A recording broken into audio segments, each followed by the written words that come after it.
Suatu ketika ada seorang tukang giling tua yang memiliki 3 putra. Ketika penggilingan mati, dia meninggalkan anak-anaknya penggilingan, keledai dan kucing. Yang tertua mendapatkan penggilingan, yang tengah mendapatkan keledai, dan yang termuda harus mengambil kucing. Kakak laki-laki itu menertawakannya, tetapi kucing itu berjanji bahwa dia akan membuat adik laki-lakinya kaya jika dia memberinya sepasang sepatu bot dan tas. Pemiliknya terkejut, tetapi memenuhi permintaan kucing itu. Kucing itu segera menarik sepatu botnya di kaki belakangnya, menuangkan gandum ke dalam karung, melemparkannya ke bahunya dan pergi berburu. Di hutan, dia membuka tas, melemparkannya ke tanah, dan menyembunyikan dirinya di semak-semak. Dia tidak perlu menunggu lama. Seekor kelinci yang penasaran berlari ke karung dan naik ke dalamnya untuk makan gandum. Dan kucing itu hanya menunggu itu. Dia melompat keluar dari semak-semak, mengencangkan karung, mengangkatnya di pundaknya, dan pergi ke istana kerajaan. Raja negeri itu adalah pencinta makanan enak. Kucing itu membungkuk dalam-dalam padanya, menyerahkan kelinci itu dan berkata bahwa itu adalah hadiah dari tuannya, Marquis de Carabas. Raja sangat terkejut dengan kejutan ini.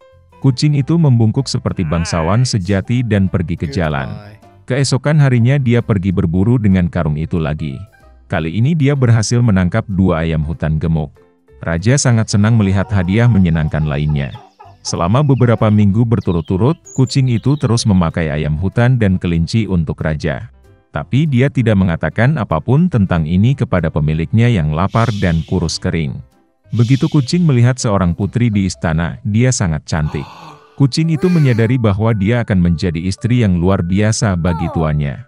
Maka raja akhirnya ingin bertemu dengan Marquis. Kucing itu menjawab bahwa mereka bisa menemukannya besok untuk berjalan-jalan di tempat pabrik berada. Dan dia sendiri berlari dengan kecepatan penuh ke penggilingan. Melihat pemiliknya, kucing itu berkata bahwa besok dia harus berenang di sungai, dan kemudian hidupnya akan berubah. Keesokan paginya, begitu dia masuk ke dalam air, kucing itu mengambil pakaiannya dan menyembunyikannya di semak-semak. Pada saat itu kereta kerajaan muncul di jalan.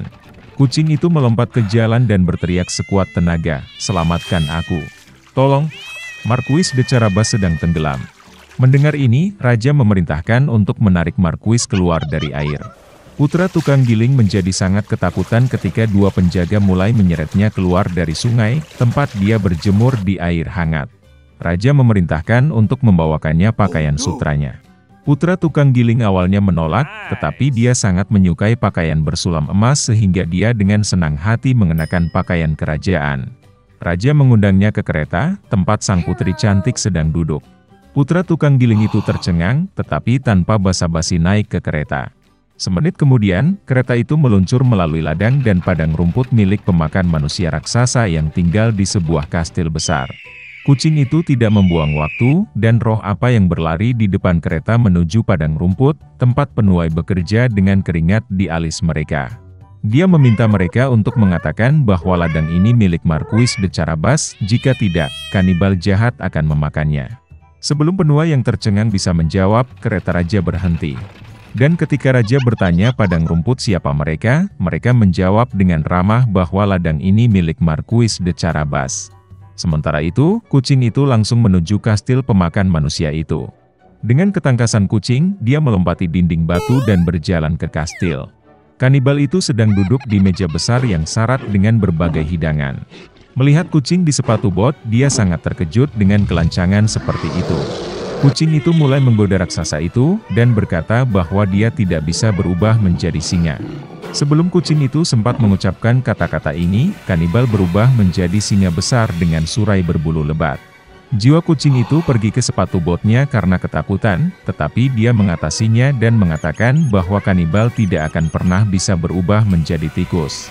Singa yang mengerikan itu menghilang, dan seekor tikus kecil muncul di tempatnya. Dan itulah yang dibutuhkan kucing itu, dalam sekejap ia menangkap tikus itu, menangkapnya, dan memakannya. Pada saat ini, kereta kerajaan melaju ke halaman kastil. Membuka pintu kereta, kucing itu membungkuk dengan sopan dan berkata bahwa dia senang melihat semua orang di kastil Marquis de Carabas.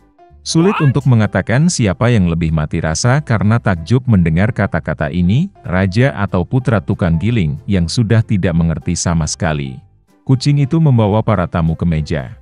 Di akhir makan malam, Raja, setelah makan sampai kenyang, berkata bahwa Marquis memang orang yang sangat berharga. Oleh karena itu dia dengan senang hati akan memberikan putrinya kepada istri.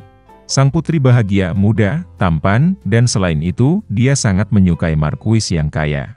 Segera mereka memainkan pernikahan.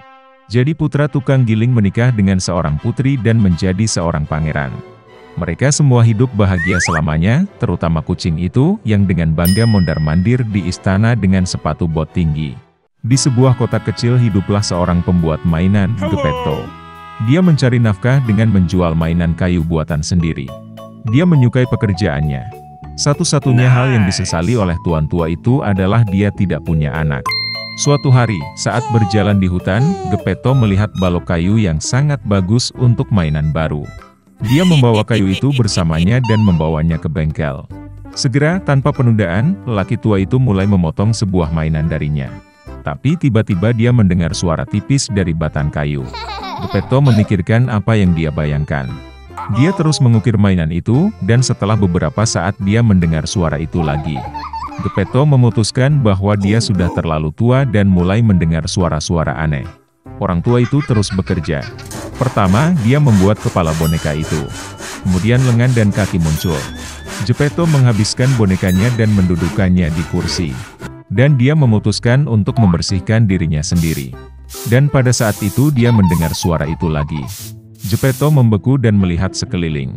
Tapi tidak ada orang di ruangan itu kecuali boneka kayu. Orang tua itu melanjutkan pekerjaannya. Dan tiba-tiba, boneka itu melompat dari kursi. Geppetto tidak bisa berkata-kata. Ketika dia menyadari bahwa bonekanya menjadi hidup, dia memutuskan untuk memberinya nama. Dan dia menamainya Pinocchio. Geppetto dan Pinocchio hidup bersama dengan riang. Saatnya mengirim anak Anda ke sekolah. Geppetto hidup miskin dan tidak punya uang untuk perlengkapan sekolah untuk Pinocchio. Dia memutuskan untuk menjual jaketnya dan memberikan uang itu kepada bocah itu. Pinocchio mengambil uang itu dan dengan senang hati bergegas ke sekolah. Tiba-tiba, dia melihat kerumunan orang. Untuk mencari tahu apa yang terjadi, anak laki-laki itu mendekat dan melihat di depannya sebuah tenda besar berwarna. Itu adalah sirkus. Badut itu berdiri di depan pintu masuk dan menyalak pengunjung. Pinocchio menjadi sangat tertarik dengan apa yang ada di dalamnya. Tetapi badut itu tidak mengizinkannya masuk karena bocah itu tidak memiliki tiket. Pinocchio mengeluarkan uang dari sakunya dan memberikannya kepada badut. Masuk ke dalam tenda, anak laki-laki itu melihat betapa lucunya boneka-boneka itu sedang tampil di atas panggung. Pada saat yang sama, pemilik sirkus memperhatikan Pinocchio. Dia sangat senang melihat boneka hidup dan memutuskan untuk membawa Pinocchio ke dalam penampilannya. Segera setelah pertunjukan selesai, pemilik sirkus menangkap bocah itu dan memasukkannya ke dalam sangkar. Pinocchio sangat kesal karena dia tidak menurut pada ayahnya dan tidak pergi ke sekolah. Dia menangis. Dan tiba-tiba seorang peri muncul di hadapannya. Dia melihat bahwa Pinocchio sangat menyesali perbuatannya dan memutuskan untuk menyelamatkannya. Peri membaca mantra dan Pinocchio berada di jalan dengan uang di tangannya. Dia pergi ke sekolah lagi. Dalam perjalanan, Pinocchio bertemu dengan seekor kucing buta dan seekor rubah yang licik. Ketika mereka mengetahui bahwa bocah itu punya uang, kucing dan rubah memutuskan untuk mengambilnya. Mereka mengatakan uang tersebut tidak cukup untuk kebutuhan sekolah dan perlu ditingkatkan. Dan untuk ini mereka perlu menanam uang di bidang sihir. Sebatang pohon uang harus tumbuh dari bumi, yang darinya panen uang yang banyak dapat diperoleh. Pinocchio yang naif mempercayai para scammer dan memberikan uangnya. Ketika bocah itu ditinggalkan sendirian dan tanpa uang, peri muncul di hadapannya lagi. Pinocchio berbohong kepada peri dan mengatakan dia sudah membeli perlengkapan sekolah. Begitu dia mengatakan ini, hidungnya mulai tumbuh. Semakin Pinocchio berbohong, semakin panjang hidungnya. Dia sangat ketakutan dan memberitahu peri yang sebenarnya. Di saat yang sama, hidung bocah itu menyusut ke ukuran normal. Peri tersebut memperingatkan bahwa setiap kali Pinocchio berselingkuh, hidungnya akan membesar. Setelah kata-kata ini, bocah lelaki itu kembali menemukan dirinya dalam perjalanan ke sekolah dengan uang di tangannya. Tiba-tiba, pemilik sirkus memblokir jalan menuju Pinocchio. Dia sangat marah karena bocah itu berhasil melarikan diri dan ingin memasukkannya kembali ke dalam kandang. Tapi Pinocchio tidak mudah ditangkap. Tanpa ragu, dia melompat ke air. Pinocchio terbuat dari kayu, jadi dia tidak tenggelam. Dan arus membawa bocah itu maju. Ketika dia sudah berenang ke pantai, seekor ikan raksasa menelannya. Pada saat yang sama, karena putus asa mencari putranya di darat, lelaki tua Geppetto memutuskan untuk mulai mencari di atas air. Dia meminjam perahu kecil dari seorang teman nelayan, dan berenang untuk melihat-lihat. Tiba-tiba badai yang dahsyat dimulai. Kapal itu tidak bisa mengatasi ombak dan jatuh. Orang tua itu tidak bisa berenang, dan karena itu mulai tenggelam. Dan kemudian, seekor ikan besar yang menelan Pinocchio, menelan Geppetto. Saat dia masuk, dia langsung melihat anaknya. Melihat ayahnya, Pinocchio sangat senang. Dia sangat menyesal karena tidak mematuhinya, dan berjanji sejak saat itu untuk selalu melakukan apa yang dikatakan ayahnya. Melihat Pinocchio benar-benar menyesal, peri memutuskan untuk menyelamatkan mereka. Dia membebaskan bocah lelaki dan lelaki tua itu dari perut ikan, dan membawa mereka ke pantai. Pinocchio menjadi anak yang sangat cerdas dan penurut. Dia pergi ke sekolah setiap hari, dan setelah belajar dia membantu ayahnya di bengkel.